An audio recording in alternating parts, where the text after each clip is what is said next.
Good morning students ये आज हमारे आर एनवायरमेंट चैप्टर का लास्ट लेक्चर है, जिसमें हम ये देखने वाले हैं कि किस तरह से हमारी एक्टिविटी हमारे अर्थ को, हमारे एनवायरमेंट को इफेक्ट करती है। इसमें का फर्स्ट पार्ट था आपका ओजोन डिप्लेशन, वो हम लोग देख चुके हैं। And next part is waste materials.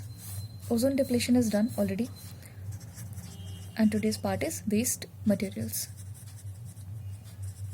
Okay, तो ये हम ही लोग हैं जो वेस्ट क्रिएट करते हैं, तो हमें समझना पड़ेगा। देखो, वेस्ट क्या है? कोई भी चीज जो यूजलेस है वो सब वेस्ट है, ठीक है? तो वेस्ट समझ में आता है। Waste could be of 3 types: solid, liquid और it may be present in gaseous form. Solid में बेटा जैसे आपके पास क्या आ सकता है, जैसे आपके पास होंगे ये, इसमें भी बहुत सारी कैटेगरी हो सकती है। जैसे फूड वेस्ट हो सकता है ना, खाने से जुड़ा हुआ वेस्ट, जैसे पूरा खाना, ओके, पील ऑफ, ये सारी चीजें हो सकती हैं। कुछ इंडस्ट्रियल मटेरियल हो सकता है। मैं बोलती जाऊं, आप समझते जाएंगे, क्योंकि छोटी छोटी चीजों को लिखने का कोई मतलब नहीं है। मैं बोलती जा रही हूँ, आप समझिए, ठीक है? आज का पूरा लेक्चर जो है बिल्कुल भी ऐसा बहुत हेक्टिक नहीं है, बहुत आराम से आप समझ जाएंगे, ठीक है? देखो बेटा, सॉलिड वेस्ट क्या हो सकता है? काउ डंग सॉलिड वेस्ट, ठीक है? एक्सक्रीटा, कुछ भी चीज आप फेंक दे रहे हैं, है ना, कुछ इंडस्ट्रियल वेस्ट है, तो ये सब किस में चला जाता है? ये सॉलिड वेस्ट में आता है। लिक्विड में क्या आता है? जैसे सीवेज वाटर, है ना, घर में से निकलने वाला पानी जो सीवेज प्लांट में जाता है, तो वो क्या, पूरा वो सीवेज वेस्ट है, ठीक है? और भी इंडस्ट्री से लिक्विड पोर्शन जो निकल के आता है, यानी कि अगर किसी इंडस्ट्री से किसी तरीके का लिक्विड बाहर आ रहा है, लिक्विड वेस्ट बाहर आ रहा है, तो वो लिक्विड वेस्ट है। अंडरस्टूड ना? इसके बाद आता है गैसियस वेस्ट। गैसियस वेस्ट में आप बहुत अच्छे से समझ सकते हैं कि जिस तरह से ऑटोमोबाइल से एग्जॉशन होता है, ठीक है, जो स्मोक निकलता है, या स्मोक तो नहीं, वैसे नहीं होता, जब वो तभी होता है जबकि स्मोक भी नहीं होता। वो कभी कभी बर्निंग मटेरियल्स तब आते हैं जब कोई अपनी गाड़ी का सर्विस नहीं कराता है, तो काफी ब्लैक कलर का धुआं आता है, वही अलग बात है। तो आप देखते हैं कि जब भी ऑटोमोबाइल्स चलती हैं तो उसके पीछे से जो है हवा निकल रही होती है, गंदा गंदा एयर आ रहा होता है ना, तो एक कॉम्पोजिशन है, ठीक है ना? तो वो भी क्या है? वो भी एक गैसियस वेस्ट है, और वो भी हमारे अर्थ के लिए हार्मफुल है, हमारे एनवायरमेंट के लिए हार्मफुल है, ठीक है? तो सॉलिड वेस्ट समझ गया। अब इसका हम डिस्पोजल कैसे कर सकते हैं, है ना?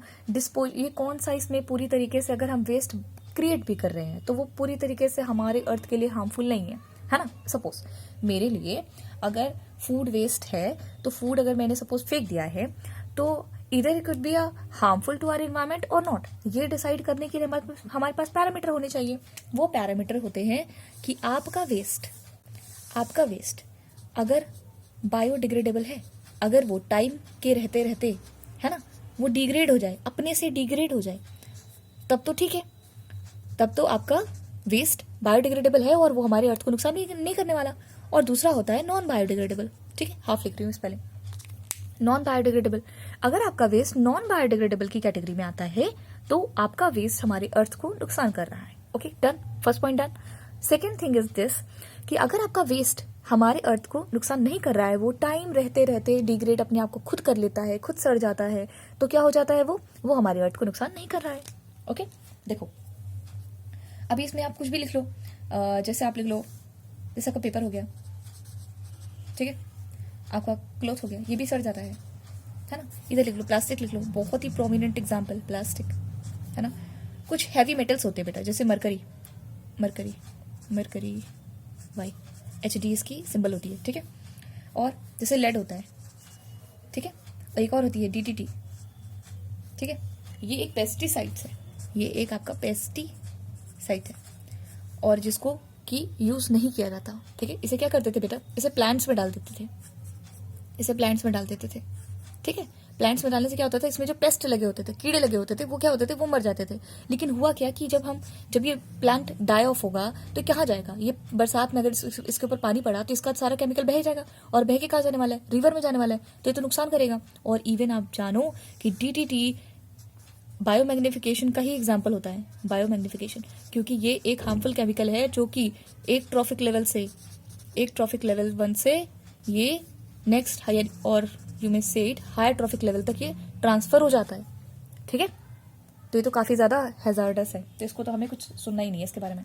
ओके, तो अब हमें क्या सीखना है, अब हमें सीखना है चलो ठीक है, हमारे हाथों से चाहे आपके बायोडिग्रेडेबल वेस्ट बना हो चाहे नॉन, देखो नॉन बायोडिग्रेडेबल में हमारे पास ऑप्शन है कि हम ऐसी चीजों का इस्तेमाल करना कम कर दें, जाहिर सी बात है, क्योंकि हमें अपने अर्थ से प्यार है कि नहीं। बेटर को ब्लर हो रहा है,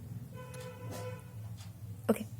तो हमें प्यार है ना, तो हम चाहते हैं कि भाई हम तो नुकसान नहीं पहुंचाना चाहते, तो हमारी कोशिश होनी चाहिए कि हम नॉन बायोडिग्रेडेबल वेस्ट का इस्तेमाल ना करें। सिंपल। आते हैं बायोडिग्रेडेबल पे। अगर आपके पास बायोडिग्रेडेबल वेस्ट है भी, ठीक है, वेस्ट है, तो हम उसे कैसे अपने अर्थ को नुकसान करने से रोकेंगे, है ना। नुकसान इन द सेंस कि बहुत, सपोज हमें उसे डिस्पोज करना है, हम ऐसे नहीं फेंक देंगे ना कि चलो ठीक है ये लो हमने फेंक दिया पेपर, अब तुम सड़ते रहो, हमसे क्या मतलब है, तुम सड़ो, हमने तो फेंक दिया बाहर, ऐसा नहीं ना करना है। कुछ साइंटिफिक तरीके होते हैं, है ना, कुछ साइंटिफिक तरीके हैं जिन्हें हम कहते हैं वेज ऑफ डिस्पोजल, है ना। हम डिस्पोजल के वेज देखेंगे और ये वेज साइंटिफिकली सही है, ठीक है। हमें इसी तरीके से डिस्पोज करना चाहिए, ये नहीं कि कोई सामान उठा के फेंक दो, बेटा तुम सड़ते रहो आराम से, ठीक है, ऐसे नहीं करना है, क्योंकि तभी वो नुकसान करता है, ओके। तो हमें उसका प्रॉपर प्लेस हमें देना होगा। जो भी आपका वेस्ट है, सपोज आप बायोडिग्रेडेबल की बात कर रहे हैं क्योंकि उसी को सड़ाना है आपको, तो आप उसे एक प्रॉपर प्लेस दीजिए जहां पर जाके वो सड़े आराम से, ओके डन। देखो पहला तरीका है कि हम उसे लैंडफिल्स में ले जाएं। अभी मैं आपको बताती हूँ लैंडफिल्स क्या होते हैं। सेकेंड वेज हम देखेंगे प्रिपरेशन ऑफ कंपोस्ट, इसमें फर्टिलाइजर बन जाएगा आपका, ठीक है। इसके बाद देखेंगे हम लोग रिसाइकलिंग, देख लेते हैं रिसाइकलिंग ऑफ वेस्ट, ये भी ठीक है। फोर्थ हम देखेंगे प्रोडक्शन ऑफ, ये आपने बचपन में पढ़ा होगा, प्रोडक्शन ऑफ बायोगैस, ये भी बहुत अच्छा है। इसमें देखो बायोगैस भी मिल गया, कुछ फ्यूल मिल गया, एंड मैन्योर। कंपोस्ट वाला भाई बाद में मैन्योर बनाता ही है, और ये भी, इसमें भी आप डायरेक्ट मैन्योर बना लीजिए। फिफ्थ है आपका इंसिनेटर्स,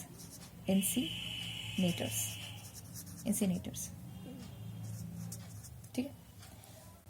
इंसिनेटर्स, चलो स्टार्ट करें। लैंडफिल्स देखो क्या होता है। देखो बहुत सारे लोग, हाँ, मेजॉरिटी ऑफ पीपल जो होती है वो एक जगह रहती होती है, ठीक है। सपोज ये पूरा एक इलाहाबाद है, सपोज ये इलाहाबाद है, ओके। सब लोग यहाँ रहते हैं, ऐसे एरिया में रहते हैं। इस पूरे इलाहाबाद का कोई एक एरिया होगा जो काफी ज्यादा कैसा होगा, काफी लो लैंड होगा, है ना, काफी लो लैंड होगा, काफी नीचे की तरफ झुका हुआ एरिया रहेगा। मतलब बात समझ रहे हैं, नहीं है तो कर दीजिए आप, है ना, ताकि हम जिस सरफेस से रहते हैं उससे वो काफी नीचे हो, ठीक है। वहां पे जाकर के क्या किया जाता है बेटा, ऐसे एरिया को हम लैंडफिल्स बोलते हैं, क्योंकि हम ऐसे एरिया का यूज करते हैं डिस्पोजल के लिए, वेस्ट डिस्पोजल के लिए। यहीं पे जाके सारे के सारे हम वेस्ट जाके यहाँ पे डाल देते हैं। बात समझ में आ गई, यहाँ पे वेस्ट जाके डाल दो। तो पहली चीज ये कि ये पूरे सोसाइटी से दूर है ना। ये टाइम लेगा तो भी कोई दिक्कत नहीं है। अगर हम सोचो ये सारा कचरा, जितना कचरा होता है, चाहे आपका बायोडिग्रेडेबल हो, उसको उठा के हम गलियों में डाल देंगे तो अच्छा लगेगा क्या, नहीं ना। तो इसी वजह से क्या किया जाता है, उसे कलेक्ट किया जाता है और उसे एक ऐसी जगह लेके जाया जाता है जो हमारी मेन सोसाइटी से दूर होता है, ठीक है, लोगों की पहुंच से दूर होता है, ठीक है बेटा। तो वहां पे जाके हम उसे क्या करते हैं, डिस्पोज कर देते हैं। तो आराम से वो सड़ता रहता है, कोई इशू नहीं, उसमें मिट्टी भी पड़ती रहती है ना। तो वो इतना लो लैंड होता है कि वहां से कभी ऐसा नहीं होता कि बारिश का पानी आए तो सारा कचरा उठा के अब हमारे मेजोरिटी वाले एरिया में हाई लैंड्स में आ जाए, वहां नहीं आएगा। बात समझ रहे हो ना, ठीक है। तो एकदम ऐसे नीचे से गड्ढा कर दिया जाता है, या लो लैंड हम चुन ही लेते हैं कि भैया ये बहुत नीचे है, इसी में जाके हम सारा कचरा डाल देंगे ताकि किसी को नुकसान ना हो और यहाँ पे ले अपना सड़ जाए, कुछ महीनों में कुछ दिनों में सड़ जाए, ओके। चलो नेक्स्ट आते हैं हम लोग रिसाइकलिंग ऑफ वेस्ट पर। अच्छा, प्रिपरेशन ऑफ कंपोस्ट है, ओके। अब जैसे घर की चीजें हुई, ठीक है ना, घर की चीजें हुई तो ये तो आप देखते ही होंगे। सपोज किसके पास गार्डन है ना, उसमें से पत्तियां गिर रही हैं, उसमें से फ्रूट्स गिर रहे हैं, तो क्या करना चाहिए बेटा, ये जो हाउस होल्ड चीजें होती हैं, पील ऑफ हुआ आपका फ्रूट का, वेजिटेबल का, कुछ भी जो बच रहा है उसको उठाकर क्या करिए, उसको कंपोस्ट बना लिए, मिट्टी खोदिए थोड़ा सा और उसको अंदर डंप कर दीजिए, ठीक है, और उसको बंद कर दीजिए, ठीक है। तो वो क्या हो जाएगा, वो आपका एक ऐसा मैन्योर तैयार हो जाएगा, ठीक है, सड़ भी जाएगा और वो आपके लिए खाद का काम भी करेगा, ठीक है, समझ रहे ना। आगे चलिए, आगे हम देखेंगे आपका रिसाइकलिंग ऑफ वेस्ट। देखो बेटा इसमें क्या करना है, जैसे आपका पेपर हो गया, आपकी प्लास्टिक हो गई, ऐसे देखो यहाँ पे प्लास्टिक का भी यूज हो जाता है ना, प्लास्टिक बॉटल्स हो गए, ये सब चीजें क्या हो जाती है, रिसाइकिल हो जाती है। लेकिन इसमें हम एक एग्जाम्पल देखेंगे हम प्लास्टिक का ही। आजकल देख रहे हो रिसाइक्लेबल प्लास्टिक्स आ रही हैं, ठीक है ना। Recyclable plastic in the sense कि ठीक है, जैसे कोशिश की जा सकती है थोड़ा सा एक्चुअली उसका यूज़ करते हैं, थोड़ा सा रिसाइकिल करने की कोशिश करते हैं और प्लस उसमें कुछ मटेरियल मिला करके हम उसे यूजफुलनेस की तरीके से हम यूज़ कर लेते हैं। जैसे देखो ध्यान से, जैसे कुछ प्लास्टिक्स होती हैं, प्लास्टिक में मॉल्टन प्लास्टिक में यानी जब पिघली हुई प्लास्टिक रहती है ना, पिघली हुई प्लास्टिक में आप क्या मिला दीजिए, एक कंपाउंड मिला दीजिए, एसफाल्ट मिला दीजिए और ये मटेरियल से आप रोड बना सकते हैं, इस मटेरियल से आप रोड बना सकते हैं। आप समझ रहे हैं? ठीक है, तो ये हम कर सकते हैं। मगर इसमें भी आप देखते होंगे प्लास्टिक के भी बहुत सारे टाइप्स होते हैं, है ना। अभी आप नहीं पढ़े होंगे लेकिन मुझे लगता है कि 8th और 9th में कुछ कुछ पढ़ाया जाता है ना। टेफ्लॉन हो गया और भी चीज़ें हो गई, है ना।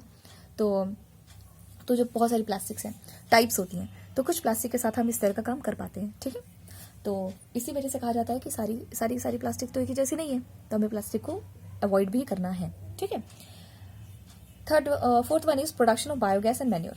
ये बहुत ज़्यादा काम आता है आपके, जैसे सीवेज, वो आपका क्या कहते हैं, गोबर वगैरह होता है गांव में, है ना, उससे आप बना सकते हो और मेनली उससे ही हो सकता है। और ये सीवेज प्लांट में भी काम आता है। ठीक है, सपोज सीवेज वाटर है आपका, है ना, सीवेज वाटर है, उसको आप ट्रीट कर रहे हैं, ठीक है, लेकिन उससे आपको बायोगैस मिल पाएगी, आपका मैन्योर नहीं मिल पाएगा। मैं आपको ऐसी चीज़ बताती हूँ जिसमें आपको बायोगैस भी मिल जाए और मैन्योर भी मिल जाए। सपोज आपके पास गोबर है ना, काउडंग है, काउडंग आपका सॉलिड वेस्ट है, ठीक है, उठाइए उसको, ठीक है, और एक पिट होती है बेटा, अभी तो खैर मैं आपको समझा नहीं सकती क्योंकि आप छोटे बहुत, रुको कोशिश करती हूँ। देखो क्या होता है, देखो एक ऐसा बॉक्स बनता है बेटा, यहाँ पे ये ऐसा बॉक्स होता है, ठीक है, और इसका कनेक्शन एक बहुत बड़े टैंक से होता है। ठीक है, ये कलेक्टर होती है, इस तरह से इसमें से ये कलेक्टर होता है और इसको करके ऐसे एक और यहाँ बॉक्स कलेक्ट कर दो। ठीक है, देखो क्या होता है, उसको ले लो, गोबर लो, काउडंग लो और उसमें वाटर डालो। ठीक है, वाटर के साथ इसमें मिक्सचर बना दो और ये मिक्सचर इस बड़े कंटेनर में पास ऑन कर दो। ठीक है, और कुछ बैक्टीरिया आप बाहर से भी डाल सकते हो, एरोबिक बैक्टीरिया डाल सकते हो, सॉरी एनारोबिक बैक्टीरिया डाल दो और आपके क्या कुछ एनारोबिक बैक्टीरिया उस काउडंग में खुद भी होते हैं, तो कोई इशू भी नहीं है। ठीक है, तो ये क्या करते जाते हैं और ये अपना उसे खाते जाते हैं और वेस्ट निकालते जाते हैं। ठीक है, और वेस्ट में क्या निकालते हैं, ये मीथेन गैस निकालते हैं। तो देखो हमें बायोगैस मिल गई। ये आपका जो काउडंग है और जो वाटर आपने इस बड़े कंटेनर में भेजा है, ये आपका डाइजेस्ट हो जाएगा, आप समझिए खत्म हो जाएगा। कुल मिला के इसे बैक्टीरिया खा लेंगे और खाते हैं ना, जब बैक्टीरिया से खत्म कर देते हैं तो गैस प्रोड्यूस करते हैं। जो गैस प्रोड्यूस करेंगे वो आपकी बायोगैस हो गई, तो आपको मिल गया। और जो उसमें से कंटेंट सारा निकाल लिया गया है, अब जो उसका वेस्ट निकला है, अब जो इस टैंक में वेस्ट निकला है उसे हम एज अ मैन्योर यूज कर सकते हैं, उसे हम इस बॉक्स में ट्रांसफर कर लेंगे, एज अ मैन्योर यूज कर लेंगे। अंडरस्टूड बच्चा? ठीक है, नेक्स्ट वन पे आते हैं इंसिनेटर्स पर। इंसिनेटर्स का क्या मतलब होता है बेटा, ये आपके मेडिकल उसमें बहुत ज़्यादा यूज़ होता है, क्या कहते हैं, मेडिकल लाइक हॉस्पिटल्स में यूज़ कर सकते हैं, उसके लिए बहुत अच्छा रहता है। इसमें भी आप ऐसे कर सकते हैं, हॉस्पिटल का वेस्ट हो गया, है ना, घर का भी वेस्ट आप ऐसे यूज़ कर सकते हैं। इसमें ये एक मशीन होती है ना, incinerator is a kind of machine. और इसमें क्या होता है, इसमें आप कुछ भी चीज़ डालते हैं ना, तो ये हाई टेम्परेचर पे आप हमें इसे बर्न करना होता है, और वो टेम्परेचर कितना है, 1000 डिग्री सेल्सियस। ठीक है ना, कोई भी चीज़ आप इसमें डालेंगे तो वो 1000 डिग्री सेल्सियस पर पूरी बर्न हो जाएगी, ऐश आपको मिलेगा, और ऐश लेके आप सीधे आप क्या करेंगे, पानी में तो डालना नहीं है। ठीक है, मैं आपको एक चीज़ बताना भूल गई, मैं अभी आपको बताऊंगी एक चीज़, रुको। ऐश को लेकर के सॉइल में डालते हैं। ठीक है, देखो अब बताती हूँ कि मेरे को बताना क्या था तुमको। एक रुको, पेपर ले लो। देखो मैंने आपको बहुत पहले बताया था, ये आपके काम का नहीं है, मैंने आपको बहुत पहले बताया था कि ह्यूमन बॉडी हो गई, कोई भी चीज़ हो गया, वो आपके किससे मिलके बनते हैं, इनऑर्गेनिक मटेरियल क्या बोलेंगे, कंपाउंड्स बोल सकते हैं और एलिमेंट्स बोल सकते हैं, है ना। इनऑर्गेनिक मटेरियल से और कंपाउंड से मिलके बना है। सपोज हाइड्रोजन हो गया, ठीक है, कार्बन हो गया, इन्हीं सब चीज़ों से मिलके बहुत सारी चीज़ें बनती है। ठीक है, तो आपकी पूरी बॉडी इसी चीज़ से बनी है ना। जब हमारी भी डेथ हो जाती है तो क्या किया जाता है, बहुत बेटर है कि हमारे अंदर के जितने एलिमेंट्स हैं, है ना, वो कहाँ चले जाएं, वो सॉइल पे चले जाएं। ठीक है, सॉइल में चले जाएं, कभी भी वाटर में नहीं जाने चाहिए। अब आप समझ रहे हो मैं क्या कहना चाह रही हूँ, किसी तरह से वाटर पोल्यूशन नहीं करना चाहिए। जैसे ऐश वगैरह होती है ना, उसको उठा के पानी में नहीं डालना चाहिए। ठीक है, वो बिल्कुल भी वेस्ट है। समझे आप मैं क्या कहना चाह रही हूँ, ये इनडायरेक्टली मैं ये कह रही हूँ, जो किसी की डेथ होती है उसका जो ऐश निकलता है ना, उसको भी पानी में नहीं डालना चाहिए। ठीक है, चलो अब आगे चलते हैं हम लोग, और हम लोग देख लेते हैं इकोसिस्टम के जरा से डिवीजन देख लेते हैं, क्योंकि अब आप पूरा चैप्टर देख चुके हैं तो अब आप ये समझ सकते हैं कि हम उसे किस तरह से डिवाइड कर सकते हैं। ठीक है, इकोसिस्टम हमारा वो पार्ट था, इकोसिस्टम ये मुझे स्टार्टिंग में कराना था, लेकिन मुझे लगा कि जब आप समझ जाएंगे पूरा इकोसिस्टम तब आप इसे बेटरली और ज़्यादा अच्छे से समझ पाएंगे, डिफरेंशिएट कर पाएंगे। ठीक है, देखो इकोसिस्टम क्या था, यहाँ पे इंटरैक्शन थी, interaction of biotic plus a biotic factors. ठीक है, यहाँ तो पता ही है।